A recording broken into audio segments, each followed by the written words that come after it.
Good day, my loyal royal fans. Today's juicy headline: Thomas Markle slams Oprah and says she took advantage of a weak Prince Harry. Thomas Markle has accused Oprah Winfrey of taking advantage of a weakened Prince Harry and using him to build her own network. In a bombshell interview with Australia's 60 Minutes, the 76-year-old estranged granddad defiantly said Oprah could sue him, but he believes she's been playing his daughter, Meghan Markle. Speaking to Channel 9's Tom Steinfort, Thomas alleged Oprah tricked Harry into revealing things on TV that he should never have said. I have things to say. Oprah Winfrey, for one, I think is playing Harry and Meghan. I think she is using them to build her network and build her new shows, and I think she's taken advantage of a very weakened man and has got him to say things that you just shouldn't be saying on television. She will disagree, of course, and she may even sue me. I don't give a fuck. But the bottom line is she is working Harry. Elsewhere in his bombshell interview, Thomas said he was disappointed to have found out about his new baby granddaughter Lilibet's birth after Meghan and Harry put out their public statement. He and Meghan haven't spoken since 2 days before her and Harry's royal wedding in 2018, when he dramatically pulled out of it.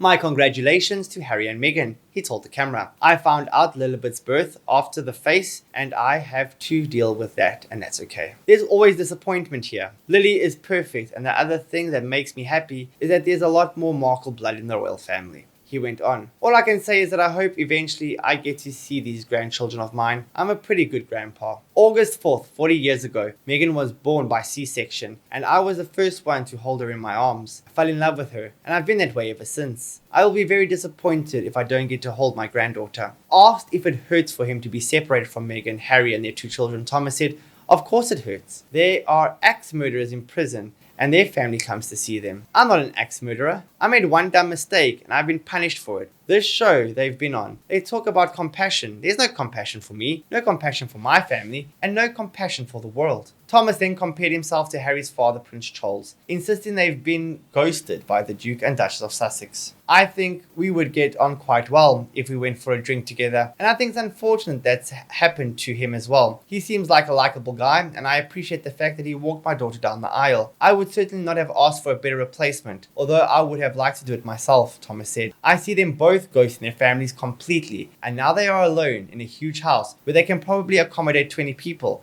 But it's just the 4 of them. I don't think they are going to have relatives over for a barbecue next week, next month, or next year, and I don't know why. "Do you still love your daughter?" asked Tom. "Of course I do. I love my other children. I love my other daughter. I love my son," said Thomas. "Do you think she still loves you?" "I have no idea," Thomas explained. "Like I said, I have not spoken to her until 2 days before she got married, when I was lying in a hospital bed. That's the last conversation we had. I have not spoken to her since." Thomas has never met his son-in-law Harry, but lied to him over the phone when media reports emerged proving Thomas had collaborated with the paparazzi agency to stage pictures of himself for cash in the run-up to the royal wedding. "I've apologized 100 times for it," Thomas continued. "I'm not bitter, I'm confused. I just don't have the answer. I want an answer. If I had done something terribly wrong, that would be fine, but I haven't. I just want an answer. I don't know if anybody that's that cold to do this. And now Meghan's doing it to me, and Harry has done it to his father. That's cold. And it's even more cold to do to the Queen, who is in her 90s. That's a cold thing to do." He added, "If I am to blame, tell me how and I will fix it." As the cameras panned around his home, pictures of Meghan and his other children, Samantha Markle and Thomas Jr.,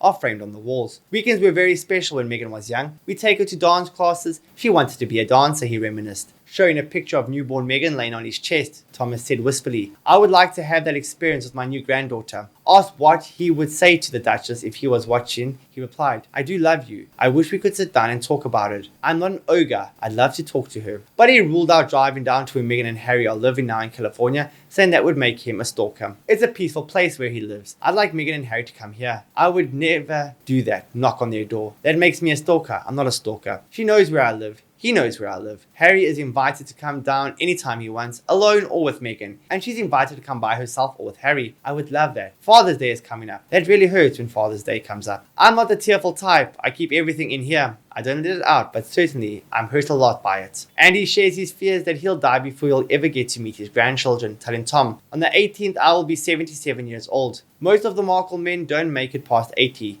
So there's a good chance I may never see my grandchildren. I'm not looking for pity. I'm just saying that is probably my reality." Alright guys, there's some words from Mr. Markle. So what do you guys think of that? Do you feel pity for him? Do you think they should make amends? Or do you think Meghan should just throw up the middle finger and say, "Read between the lines, buddy," and move on? Leave your opinion below, like and subscribe. Goodbye for now.